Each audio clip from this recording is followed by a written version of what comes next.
Flutter app ডেভেলপমেন্টের অষ্টম ভিডিওতে আপনাদের সবাইকে স্বাগতম। আজকে আমরা শিখব কন্ডিশনাল স্টেটমেন্ট সম্পর্কে। সো চলুন শুরু করা যাক ভিডিওটি।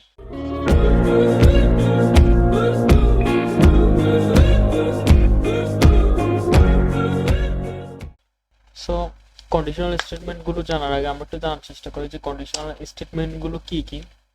কন্ডিশনাল স্টেটমেন্টগুলোর মধ্যে একটি হচ্ছে ইফ, এরপর হচ্ছে এলস ইফ, দেন হচ্ছে এলস। এই তিনটি বই আমরা কন্ডিশনাল স্টেটমেন্টগুলো ইউজ করে থাকি। এখন যদি আমরা একটু ডিপলি চিন্তা করার চেষ্টা করি যে কন্ডিশনাল স্টেটমেন্টগুলো কি এবং এটি কিভাবে কাজ করে এবং এটি আমাদের কি কাজে লাগবে, সেক্ষেত্রে আমরা বলতে পারি কন্ডিশনাল স্টেটমেন্ট আমরা তখন ইউজ করব যখন কোনো কন্ডিশনের উপর ভিত্তি করে আমরা কোনো স্পেসিফিক আউটপুট অথবা কোনো স্পেসিফিক রেজাল্ট দেখতে চাই, তখন আমরা সাধারণত কন্ডিশনাল অপারেটরগুলো ইউজ করে থাকি।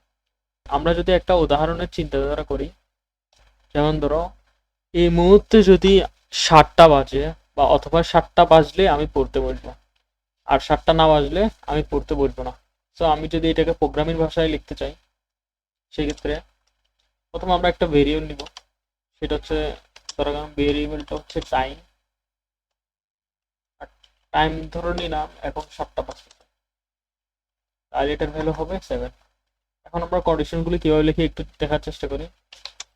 প্রথমে আমরা ইফ দিয়ে শুরু করব, এরপর হচ্ছে কন্ডিশন, ইফের পর হচ্ছে কন্ডিশন, এবং এই কন্ডিশন গুলো আমরা সবসময় পাঁচ ব্র্যাকেটের আন্ডারে রাখবো।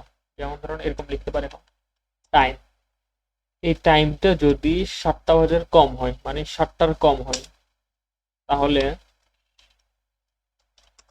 আমরা পড়তে বলবো, সেটা প্রিন্ট করবে। তো প্রিন্ট করবে কি, আর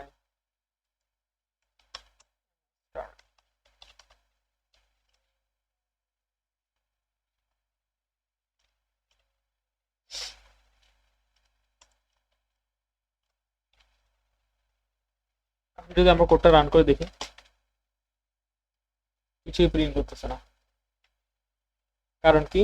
কারণ হচ্ছে যে আমরা কন্ডিশন দিছি যে আমাদের টাইমটা 7 থেকে ছোট, কিন্তু এখানে কি টাইম কি 7 থেকে ছোট না, টাইম হচ্ছে যে 7-এর সমান। এখন যদি আমরা এইখানে একটা সমান চিহ্ন ইউজ করি, তাহলে এটার মিনিং কি বোঝাচ্ছে, টাইম 7-এর ছোট অথবা সমান হলে এই কোডটা এক্সিকিউট করবে। এখন যদি আমরা রান করে দেখি, তাহলে দেখা গেল যে কোডটার আউটপুট আসছে। এখন আমি যদি এটাকে ধরে নিলাম 10,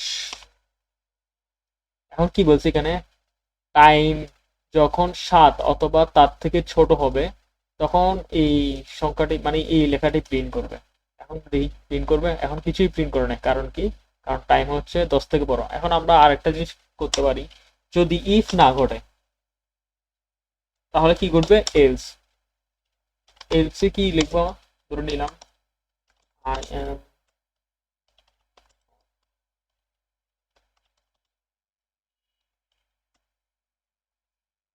মোট কথা হচ্ছে যেই সময়ে ইফ এই কন্ডিশনটা মিট করবে না, তখন আমাদের এলস প্রিন্ট হবে। আর যদি আমাদের ইফ প্রিন্ট হয়ে যায়, তাহলে এলস আর কাজ করবে না। তো আমরা যদি ট্রাই করে দেখি কি আসে, এখন দেখা গেলো I am not studying, because এটা প্রিন্ট করছে। কারণ হচ্ছে যে আমরা যে কন্ডিশনটা প্রথমে ইফের ভিতরে দিছি, এই কন্ডিশনটা সত্য না, অথবা এই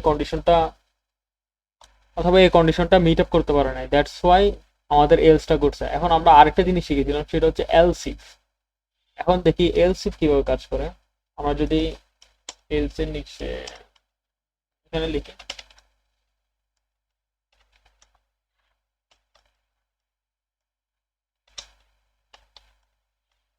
এলস ইফ আর ইফ সেম প্রাইসে, বলতে গেলে আমরা এখানে অলওয়েজ ইফের পর একটা ব্র্যাকেট দিতাম, ব্র্যাকেটের ভিতর কন্ডিশন থাকবে। এরপর হচ্ছে যে এখানে সেম, প্রথমে এলস লিখবো, দেন ইফ, ইফের পর একটা ব্র্যাকেটের কন্ডিশন, দেন হচ্ছে সেকেন্ড ব্র্যাকেট।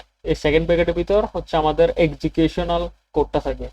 এখন এখানে আমরা কি লিখতে পারি, এমনও হতে পারে যে আমরা বিভিন্ন কন্ডিশনের জন্য বিভিন্ন আউটপুট বের করবো। যেমন হলো আমি 7টা বাজলে পড়তে বলবো, অথবা ধরে নিলাম আমরা একটা কন্ডিশন লিখি ফার্স্টে, যে আমি 7টার কম হলে পড়তে বসবো,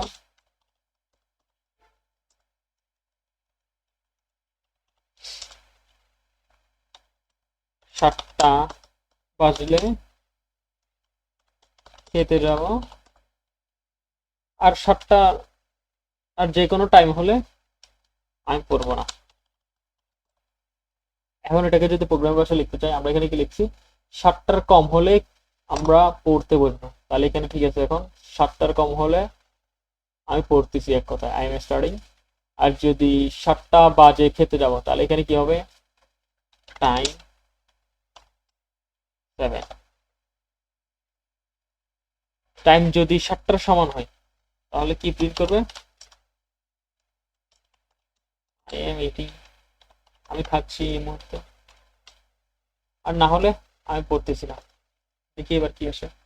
যেহেতু আমাদের টাইম 10, তো আগে আমরা ফার্স্টে চিন্তা করি আমাদের আউটপুট কি আসার কথা।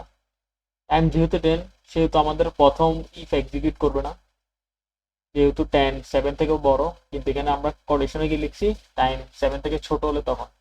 আর এলসিএম কি ঘটলো, টাইম 7 এর সমান হলে তখন এটা প্রিন্ট করবে। টাইম কি 7 এর সমান না, টাইম হচ্ছে 10। আর যখন এই দুটি ঘটবে না, তখন অটোমেটিকলি কি ঘটবে, এলস। তো আমরা এখন যদি রান করে দেখি, আই এম নট স্টাডিং।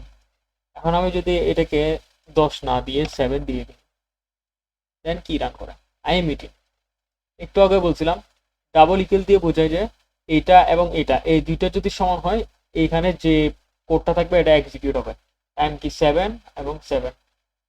আমরা অলরেডি ইনিশিয়ালাইজ করছি টাইমকে 7 এবং কন্ডিশনাল চেক করছি টাইম কি 7 কিনা। অবভিয়াসলি টাইম 7, দ্যাটস ওয়াই এইটা প্রিন্ট করছে। সো আজকের ভিডিও এতটুকু পর্যন্ত। আশা করি কন্ডিশনাল স্টেটমেন্ট নিয়ে আর কারো কোনো সমস্যা নেই। নেক্সট ভিডিওতে আমরা ফর লুপ নিয়ে আলোচনা করব।